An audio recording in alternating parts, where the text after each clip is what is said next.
Hey guys, Lex here, back for some more of the Grady's attorney. Last time, the jury voted not guilty, but looks like the prosecution thinks otherwise. So let's see what's up. If the sight of my iron-heeled Wellington offends, pray, do forgive the discourtesy.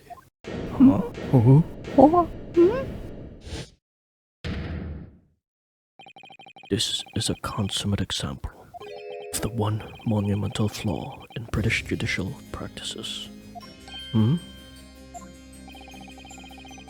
Where evidence and reasoning should be paramount, emotion rules the day. Emotion? The witness's latest statement gives us a clear insight into his true nature. What do you mean, his true nature?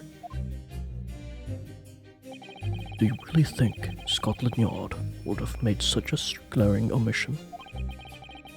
After the incident, the omnibus was comprehensively researched by officers of the police. Obviously, the interior of this cubbyhole, as the witness put it, was included in their investigation. The compartment under the posterior seat was full of the coachman's belongings.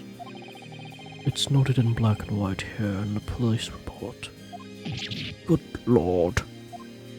The evidence has been tampered with.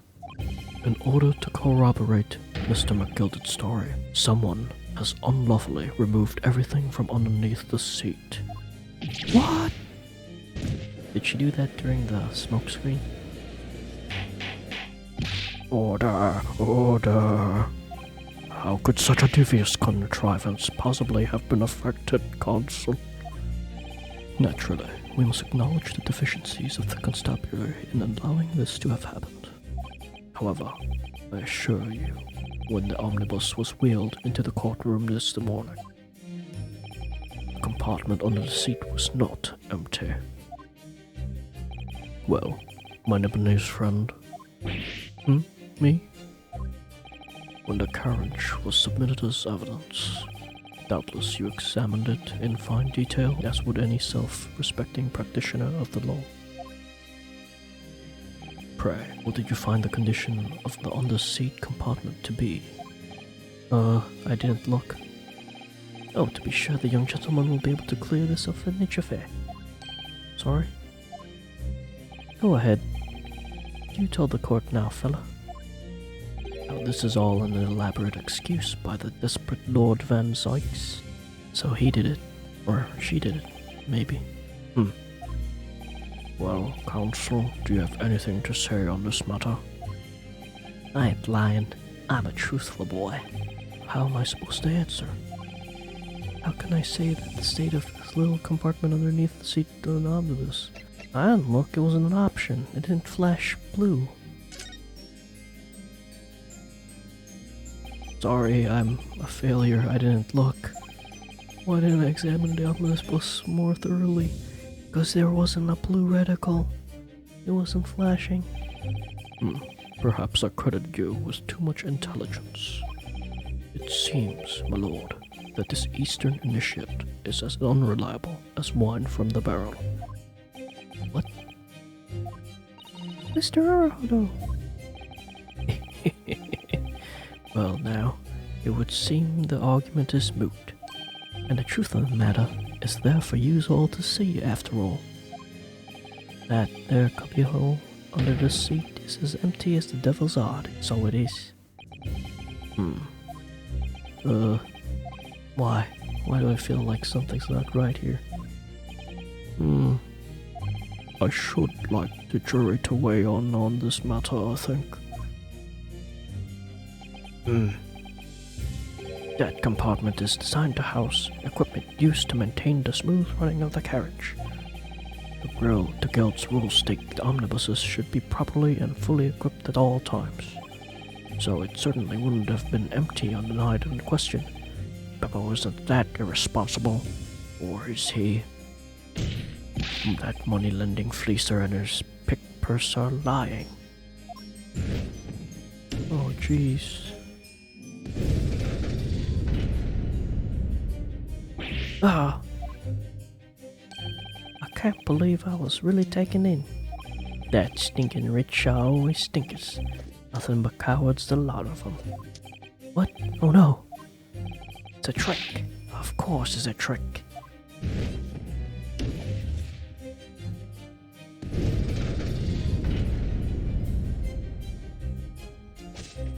Quite so, I concur here. Oh jeez, there goes our lead. With calm, calculated reasoning, one arrives clearly at the truth every time. Yes, but every time had different truth, it seems.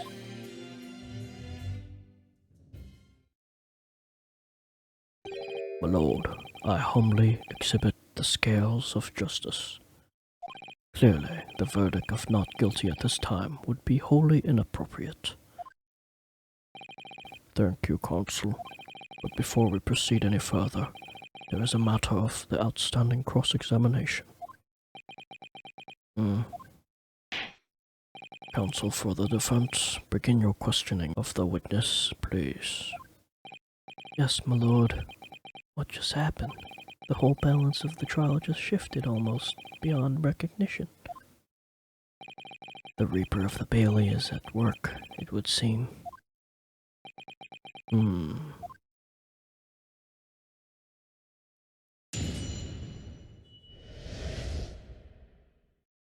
What the girl saw.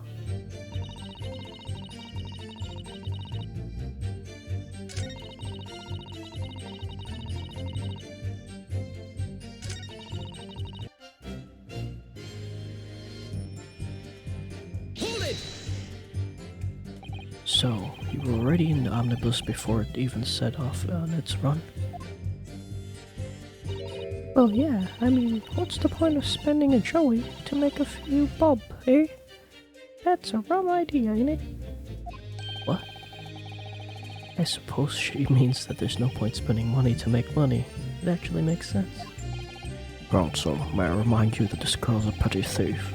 Kindly refrain from entertaining her tenants. Well, that clears up a little mystery of the fares, then all. 4 paying passengers at 5 pence apiece, making the 20 to which the cabman testified. Scapegrace riding for free. The red coat of the driver always goes for some grub before his last run, see? So that's when I slip into the carriage and get myself hidden under the seat. Nice and easy, right? But your hiding place is a storage compartment, full of equipment for the coach, no?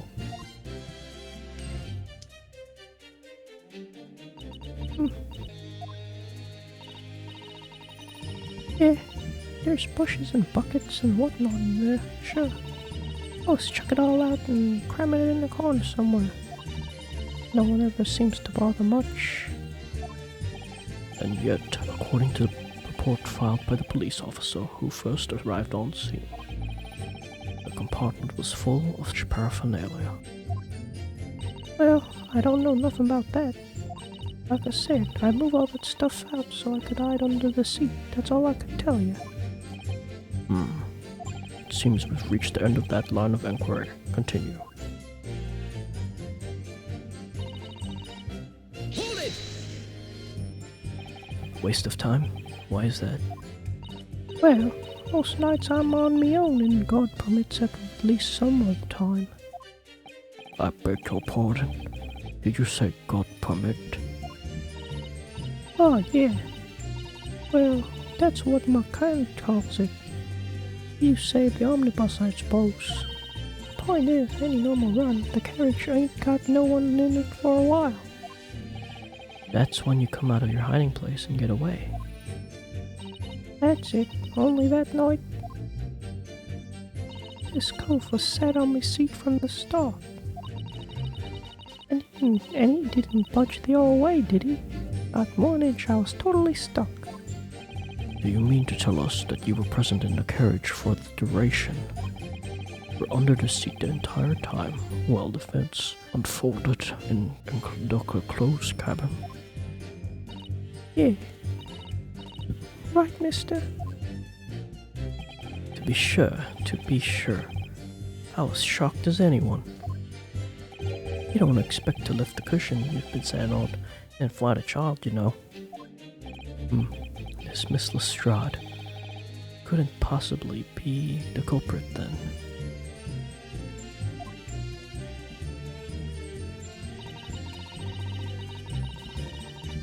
Hold it! So you couldn't see out of the cabin at all? Not a joke. Most days I push the cushion up with me and head out to look at the crack. Then I have a butcher's at what I'm gonna fiddle. I thought you were a pickpocket, not a butcher.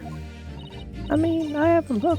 The seat I get under ain't as plush as the other one, see? So most of the time the passengers plant themselves opposite. But for some reason that night, this here Irishman spent the whole journey right over me head. For that reason, you weren't able to push the cushion up to peek out, I see.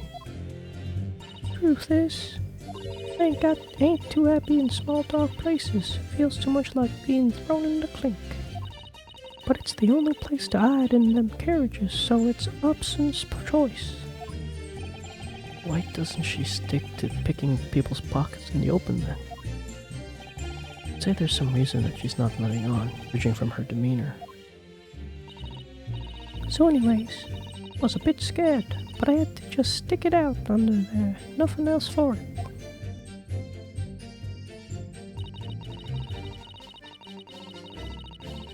Hold it! When you say a loud bang, do you mean the noise of someone falling to the floor? Could have been, I suppose. I don't remember so well. Point is, it made me jump. You let out a scream involuntarily? That's right. And I felt the cushion over me get lighter all of a sudden. Presumably when the defendant got up in order to help the victim, yes?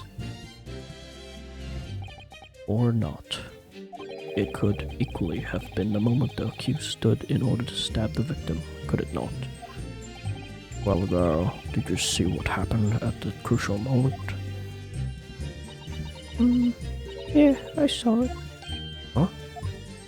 Pushed up the cushion and had a quick butcher's while I had the chance, didn't I?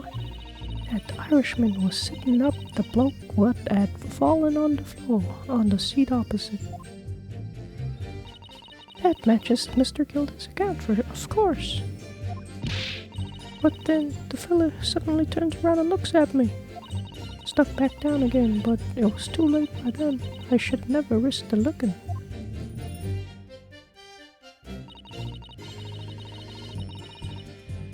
Hold it! And when Mr. McGilded discovered you, he pulled you out from your hiding place.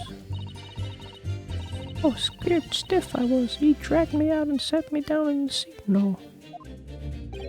Next to the victim, Mr. Mason? Yeah, the bloke had a knife in his guts. He was still bleeding. And the carriage lurched a bit, and he ended up falling onto me. Oh, how awful. And both my hands got covered in blood. It made me feel sick as a dog. Both their hands covered in blood. That must be what the rooftop passengers saw. After that, I believe you talked with Mr. McGilded for a while. Is that correct? He asked me for some stuff. Wanted to know my name and whatnot, what I was up to, and that. Then I heard something from up above. Someone screamed. Yes, Mr. First on the roof deck, one would presume. Well, I didn't want no one seeing my face, so I didn't look up. Then the horses were drawn up smartish, and there Irishman says to me, "Back under the seat. I'll see that you can get away later."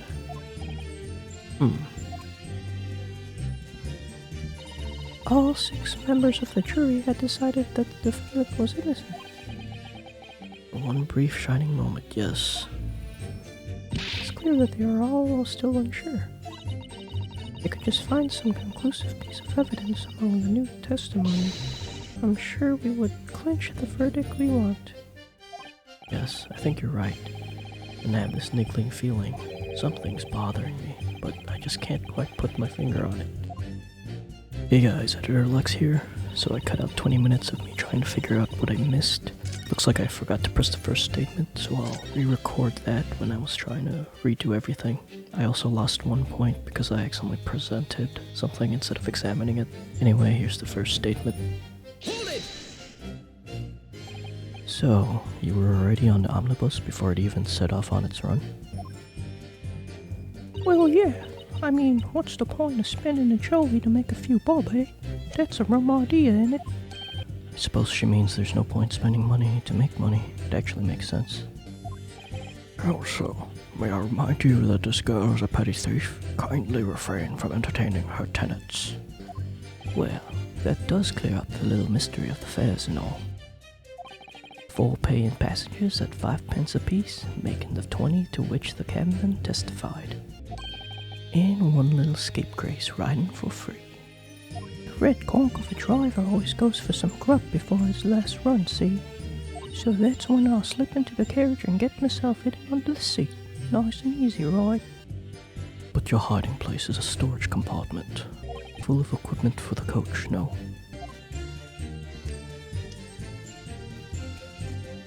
Oh, yeah, there's bushes and buckets and whatnot in there, sure. I always chuck all that out and cram it in a corner somewhere. No one ever seems to bother much. And yet, according to the report filed by the police officer who first arrived at the scene, the compartment was full of such paraphernalia. Well, I don't know nothing about that. Like I said, I moved all that stuff out so I could hide under the seat. That's all I can tell you.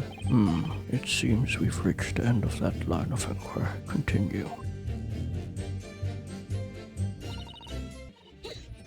Well, that was some janky editing, but here's where I continue. Well, no. What? How come we didn't do that before? Excuse me. Something wrong, Mr. McGilded? Oh, I do apologize. Now, was there something the matter, Consul? I'm just wondering if Miss Lestrade's last comment made something occur to you, perhaps. You seem to be thinking something to yourself. Oh, no, 'twas nothing important. I was feeling bad for the poor lass, is all. I remember feeling desperate for myself as a young lad, shut up in the dark. 'Twas terrifying, so it was. I see, yes, I'm sure we could all sympathize. I'm still scared of the dark, you know. I don't know about yourself, but I find the darkness seems to make everything you hear seem much louder as well. Yeah. I suppose it does, maybe. Miss Lestrade, did you hear something that night? Anything? An unusual noise, perhaps?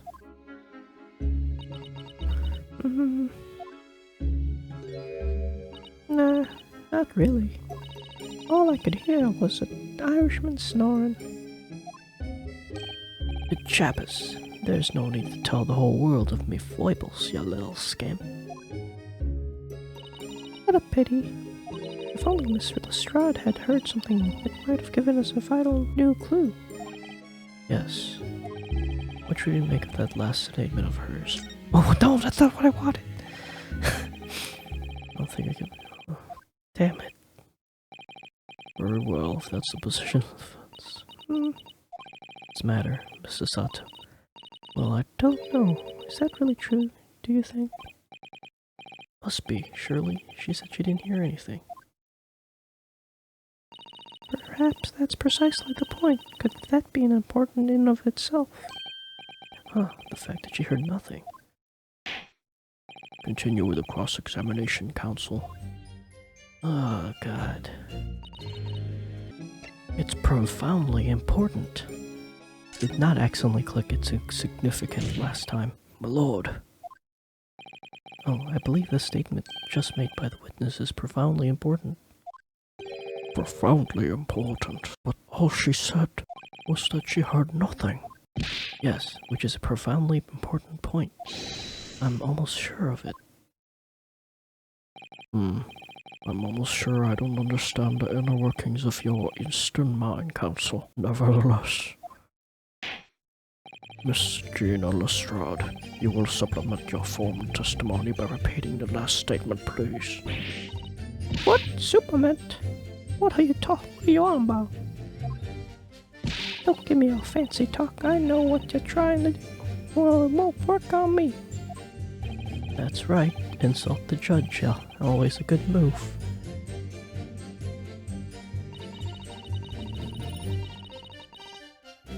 Hold it! So you were straining to hear what was happening the entire time, since the moment you hid yourself. Not exactly, no. Sorry? Well, there was no one in the cabin to start with.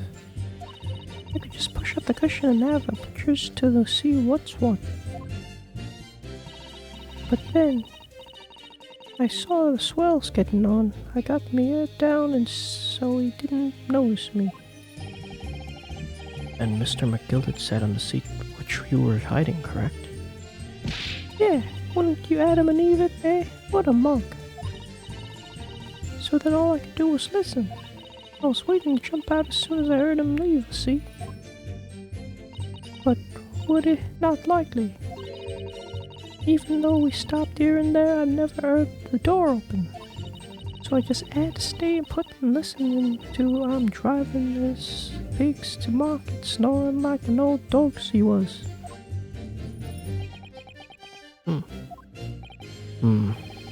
Are there any conclusions we could draw from that, I wonder? Listen that up. How did they get in? Miss Lestrade, what you have just told this court is clearly at odds with the facts. Huh? At odds? Are you sure, man? Absolutely.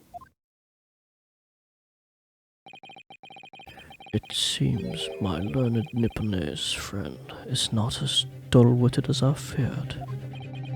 So Van Zykes realized it too.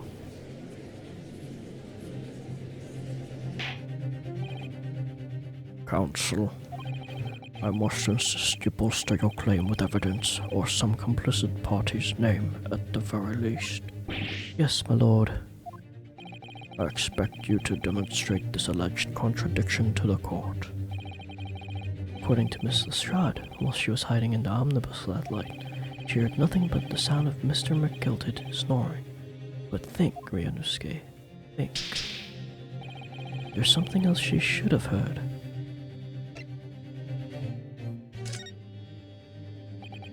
Very well, my lord. Allow me to elaborate. On a particular sound that Miss Lestrade could not have failed to hear on the night in question. A sound very clearly explained by the presence of the following person. Take that! Thrice fired, Mason. Yes, my lord. The sound that Miss Lestrade cannot have failed to hear is that of the victim, Mr. Mason boarding the omnibus. Order, explain your reasoning, counsel. Miss Lestrade, allow me to confirm something. You claimed earlier that you were the first person on the board the omnibus, is that correct? Yeah, of course I was. I got on while the driver was in the pub, didn't I? And the next person to board the omnibus was Mr. McGilded. That it was. Not a soul was in the cabin when I had climbed aboard. At least, not in plain sight. So you were, to all intents and purposes, alone in the enclosed cabin of the omnibus at the time? Did I not just say as much? I wasn't traveling with anyone else, if that's what you mean. Yeah, I saw him get on, remember? Through the crack underneath the seat cushion. He was on his own, for sure. And from what we've heard, the carriage made a number of stops after that on its onward journey. During which time, did you not hear the door opening or closing at all? Nah, I never heard it. That's exactly what I was listening for, wasn't I? Waiting for the swell to leave. In which case, when and how did the victim end up in the carriage? Oh. We know that the victim collapsed inside the enclosed cabin of the omnibus, so it is that guy. Therefore, Miss Lestrade's statement about what she did or did not hear is at odds with the facts. Ah. Yes, the petty thief's statement was clearly flawed. Lord Van Sykes? Yes, he knew all too well that there was an inconsistency in Miss Lestrade's statement. It would seem the words of thanks are in order for my learned friend. What are you talking about? You have demonstrated matters impeccably. This witness and her colorful statements are entirely unreliable. Her words are convenient untruths, nothing more. He's dead right. How could the victim possibly not have boarded on the omnibus? That makes no sense whatsoever. And this girl is a pickpocket, let's not forget that. No!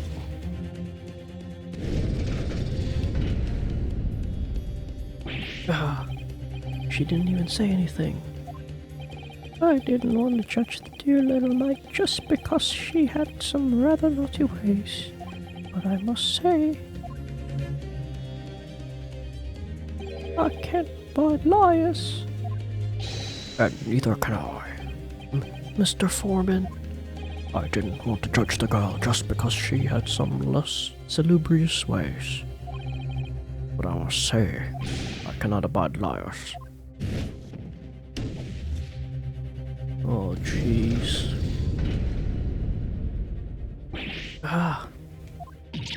Mr. Naruto, that's 5 jury members leaning towards guilty.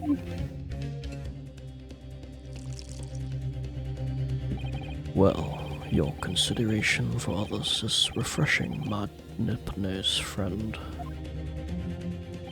To the considerable troubles you have spared me.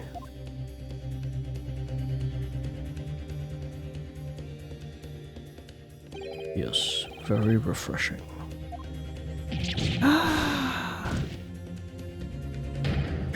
What are you playing at? Have you forgotten who you're working for, you useless Eastern Armadon? This is carnage, it's perfect. For number 2 is the only one left. Mr. Naruto, the way this is going... I know, I can't find some new way to convince everyone that of Mr. McGilded's innocence. The judge will rule and we'll have lost.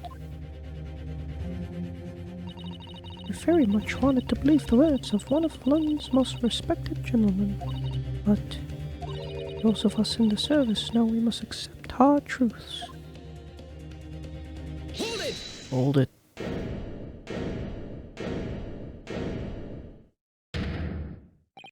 Yes, the witness's last statement seems to have revealed a critical inconsistency in her story. However,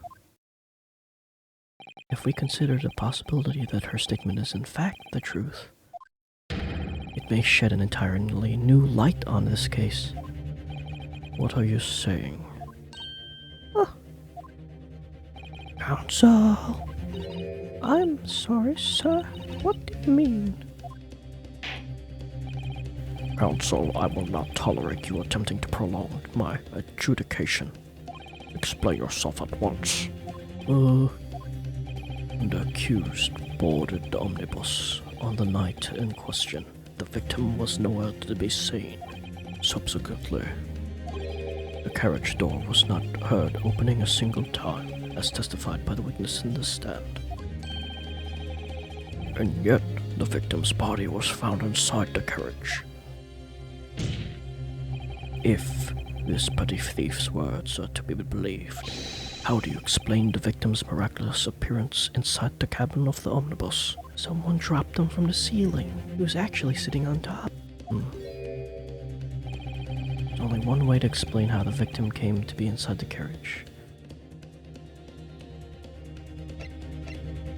put there after he died.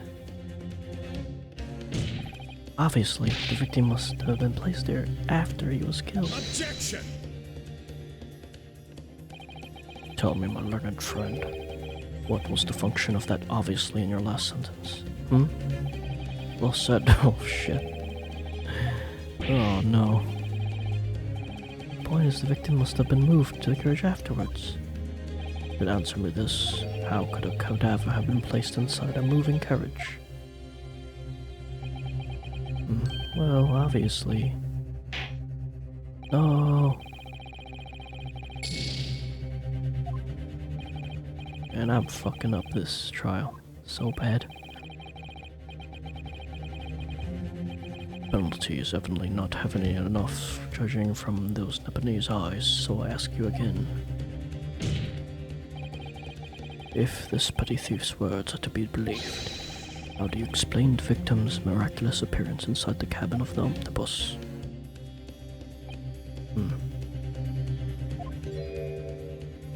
There's only one way to explain.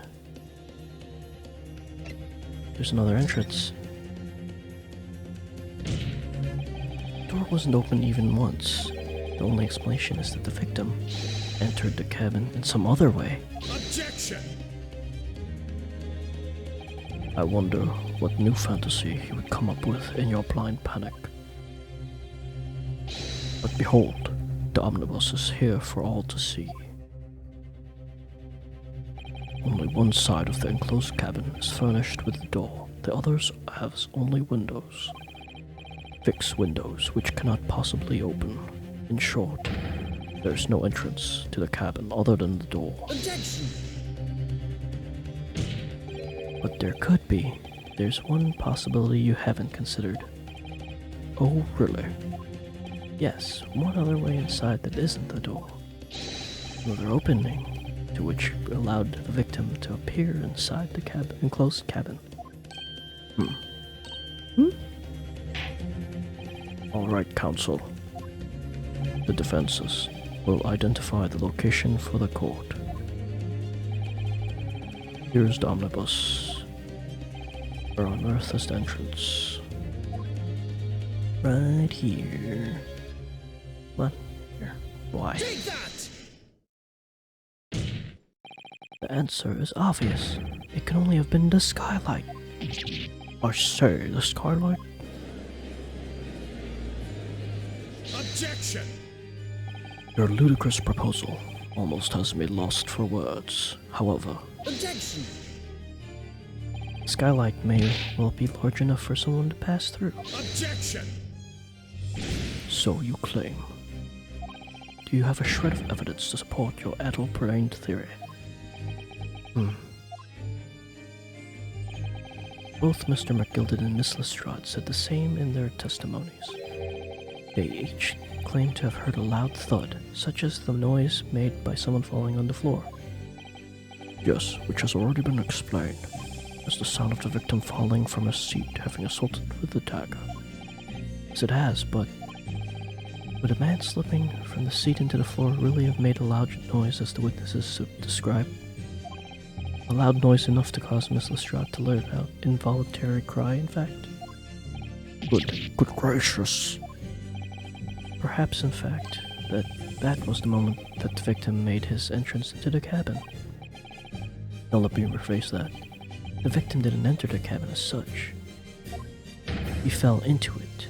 See, that's why I chose the original. Whatever. Objection! Guessing he wasn't dead already.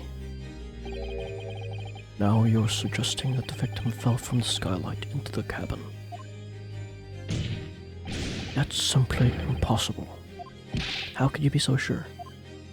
Because the victim had fallen inside through the skylight, as you say. The passengers on the roof deck would have seen it happen. And yet, not one person made a mention of such events in their testimony. Well, yes, that's true, but...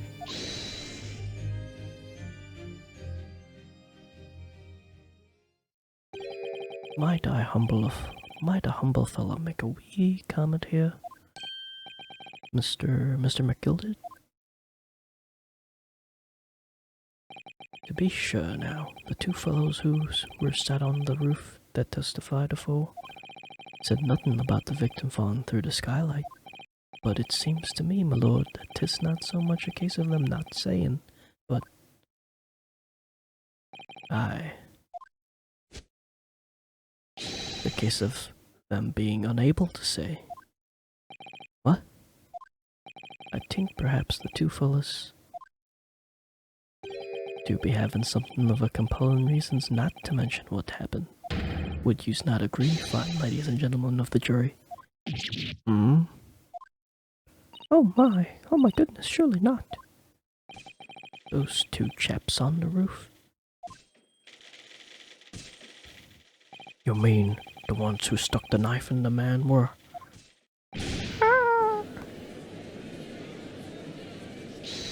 Hold it. Aha, it was him. Just what exactly are you insinuating here, you blither?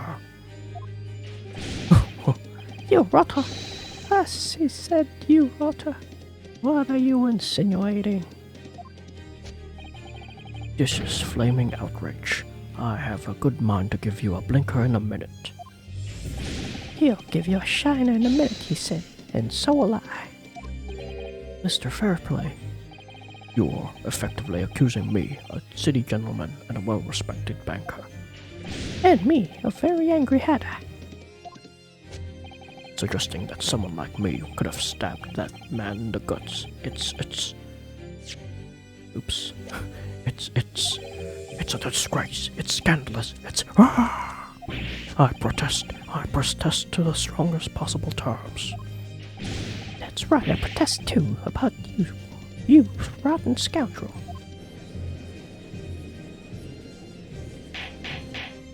Order. This is not the time, witness. I will not permit this wanton invasion of the stand. Return to the anteroom at once. But this is beyond reason, my lord. It's outrageous. It's very hurtful, you know. My lord, if I may comment. Go ahead, Lord Van Sykes. it was the defense that incited this outburst from the witnesses. My learned friend has seen fit to abandon all protocol and accuse the witnesses without proof. Accuse? I've never intended to. It seems, young Nipponese, that your command of the English tongue is wanting. You propose to this court that the victim fell through the skylight from the roof deck of the omnibus. That hypothesis cannot possibly stand without the rooftop passengers being aware of the events. You have branded these gentlemen liars. You have intimated their criminal guilt. In our British court of law, that is what is termed as a baseless accusation. I know I was rash to put this idea forward without any actual evidence, but you can't just dismiss it without second thought. What are you wasting time for? Get them to testify. I thought there was something fishy about that hat the moment I laid eyes on that fellow. Yeah, we have to see this matter through now, one way or another. If there's filth and rubbish in our midst, we must dispose of it at once. Testify, testify, testify, testify, testify. What's happening, Mr. Naruhodo? The spectators in the public gallery they're in a complete frenzy. Mr. Fairplay and Mr. Her first. My lord?